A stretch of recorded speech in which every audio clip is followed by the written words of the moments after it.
এত কষ্ট করে গাড়ি আলাদা করে রিজার্ভ করে আমরা এলাম রোপওয়েতে চাপার উদ্দেশ্যে, রোপওয়েই বন্ধ। তাই কি করব, খিদেও পেয়েছে, বাইরে থেকে বসে একটু ম্যাগি খেয়ে নিলাম, চা খেয়ে নিলাম। পাহাড়ি ম্যাগি আর চায়ের আলাদাই স্বাদ। ওই যে দেখো রোপওয়েতে যাচ্ছে। আসলে এত বেশি লোকজন হয়ে গেছে না, যার জন্য টিকিট দেওয়াই বন্ধ করে দিয়েছে। আগেরবারে অবশ্য আমরা চেপেছিলাম, আগেরবারে মানে যখন প্রথমবার এসেছিলাম মানার মনটা একটু খারাপ হয়ে গেছে, কারণ ওর রোপওয়েটাতে চাপা হলো না। ঠিক আছে, নেক্সট টাইম যখন আমরা আবার আসবো তখন আবার চাপবো। এখন তো বাড়ির গাড়ি নিয়েই চলে আসি, খুব সহজ। আর এই যে দেখো সবাই মিলে এখন আমরা একটু চাট খাচ্ছি। চাটটা খেতে বেশ ভালো ছিল জানো তো। আর এখানে একটু মজাও করছি, যেখানে আমরা একসাথে থাকি সবাই, সেখানে তো মজা হবেই বলো। জুতো নিয়ে আমার একটা সমস্যা হবেই, যেখানেই যাই না কেন, না হয় খুলে যাবে, না হয় হাঁটতে অসুবিধা হবে, কিছু না কিছু প্রবলেম হবে। আর প্রবলেম সলভ সবসময় মিস্টার খান করে। আর এখানে দেখো আশেপাশে এত ফুল গাছ আর এত সুন্দর সুন্দর ফুল। পাহাড়ি ফুলের সৌন্দর্য আলাদাই, মানে কি ভালো ভালো দেখতে যে ফুল দেখেছি গাইস, কি বলবো তোমাদেরকে। আর এই দেখো এই ফুলটা পুরো অন্যরকম।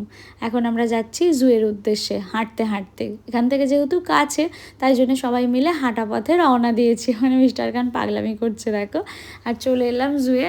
তারপরে আমার জুয়ের ভিতর যাব কি না সেটা নিয়েও আমরা কনফিউজড। আসলে অনেকটা হেঁটে ফেলেছি, তো আবার জুয়ের ভিতর গেলেও হাঁটতে হবে। আবারও দেখো তোমাদের মতো ভালোবাসার কিছু মানুষ পেয়ে গেছি, আলহামদুলিল্লাহ আলহামদুলিল্লাহ। এইবারে মানা আবদার করলো ভুট্টা খাবে, তাই আমরা সবাই মিলেই এখন একটু ভুট্টা খেয়ে নিচ্ছি। এখানে ভুট্টাটাও খেতে খুব ভালো ছিল। কেন বলো তো, পাহাড়ের সব খাবারই ভালো লাগে, কি জানি কেন, হয়তো পাহাড় এত ভালো বলেই ওখানে সব কিছু ভালো লাগে। আর ওই যে দূরে একটা ছোট্ট গ্রাম দেখা যাচ্ছে দেখো, কি সুন্দর লাগছে ওই গ্রামটা। ওই গ্রামে বেশ একটা ছোট্ট ঘর আমারও থাকতো, যখনই মন হতো চলে আসতাম, তাই না বলো। পাহাড় না একটা শান্তির জায়গা। যখনই মন খারাপ হোক না কেন, পাহাড়ে গিয়ে যদি একটু দিন কাটিয়ে সময় কাটিয়ে আসা যায়, তাহলে সত্যিই মনটা অনেক ভালো হয়ে যায়। আর এই যে এখন আমরা আবার একটু শপিং করার চেষ্টা করছিলাম, কিন্তু কিছুই শপিং করিনি, চলে এলাম হোটেল রুমে। এইখান থেকেও ভিউটা খুব খুব সুন্দর। আমাদের হোটেলের কস্ট অনেকটাই পড়েছিল জানো তো, অনেকটা মানে অনেকটাই, কিন্তু সেখান থেকে ভিউটা খুব ভালো ছিল। এরপর আমরা খাওয়া দাওয়া করতে চলে গিয়েছিলাম একটু ফ্রেশ হয়ে। এইবারে একটু সন্ধেবেলায় যাব ম্যাল রোডে।